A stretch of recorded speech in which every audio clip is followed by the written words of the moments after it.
Hello students, so today in the Indian judiciary we discuss about the subordinate courts and the importance of judiciary. So basically there are four types of subordinate courts. One of them is Nyay Panchayat, one of them is Lok Adalats, one of them is revenue courts and the other one is district courts. So let's discuss about all four of these and then we will conclude the chapter with importance of judiciary. So what is a district court? A state is divided into districts for administrative convenience. At the district level, the highest court dealing with civil cases is the court of the district judge. The court of the session judge is the highest district court for criminal cases. The district judge also acts as the sessions judge. So in a district court, every state in India has districts. Why it is done so? Because there the government can have an administrative advantage over it. So the further division of districts, there are two types of courts in districts. One is the sessions court, sessions judge, and the court of the district judge. In the court of the district judge, the civil cases are discussed, and in court of the sessions judge, the criminal cases are discussed. So make sure that you remember this in detail. The courts at the district level hear appeals against the decisions of lower courts. Appeals against the decision of district courts are taken to the High Court of the state. So, appeals against district courts, whatever is happening in the district courts, those appeals, they are further escalated to where? To the High Court of the state. So, and from there, it may go to the Supreme Court of India. So, basically, there are three levels. Revenue courts. Disputes in matters of payments of revenue are settled through revenue courts.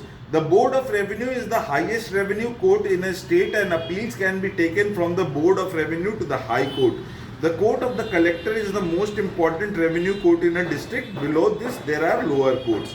Whatever are the matters of payments of revenue, these are to be taken in revenue courts, and all these cases can be taken to higher courts then. So whatever the matter of payments is there, for that there is a revenue court. There is Nyay Panchayat. In rural area, there are small law courts known as Nyay Panchayat. So Nyay Panchayat often serves 3 or 4 villages. It tries petty civil and criminal cases and can impose small fines. Appeals can be taken from the Nyay Panchayat to the higher courts. Now further in districts, there are certain rural areas.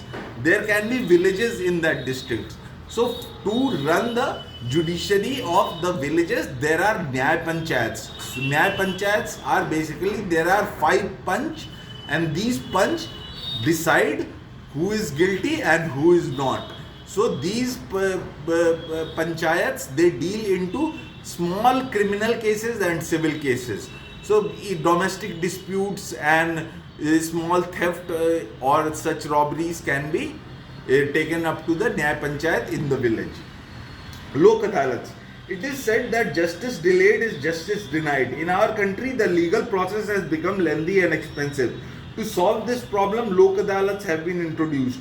Lok Adalats simplify the legal procedures. They are presided over by retired judges. The disputing parties put forward their cases and the matter is settled without a pleader or an advocate. The first Lok Adalat was held in Delhi in 1985 and nearly 150 cases were settled in a day. So Lok Adalats are headed by retired judges. So these retired judges, they give fast and immediate response to the cases that are being filed in the Lok Adalats. So these Lok Adalats are for speedy recovery of cases. Let's discuss importance of judiciary. The judiciary plays a very important role in India. It protects the fundamental rights of citizens and preserves democracy. It protects the fundamental, whatever our fundamental rights are, it is being protected by the judiciary because there is law. As the Indian judiciary is single united, appeals against the decision of lower courts can be taken to higher courts. Since it is single and united, it's all connected. So appeals against the lower courts, you can, if you are not satisfied with the result, you can take it to the higher court. The Supreme Court interprets the Constitution and prevents the violation of the Constitution. Supreme Court is responsible for interpreting the constitution. Whatever the constitution is there, everything should be followed according to it. The judiciary is kept free from the interference of other organs of the government so that it can give impartial justice.